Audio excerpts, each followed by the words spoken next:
There are several options for filling in faces that will make it easier for you to make models like this. First, we'll start with the regular fill tool. Select two edges across from each other and press F. If you need to fill in a row of edges, you can select the inside edge and keep pressing F until you have all the faces you need. Next, we have bridge edge loops. This is really great for creating things like pipes. Select two open loops by holding Shift and Alt.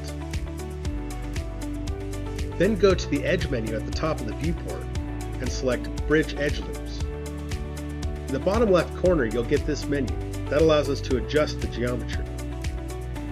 Increase the number of cuts to round out the bridge that you've created.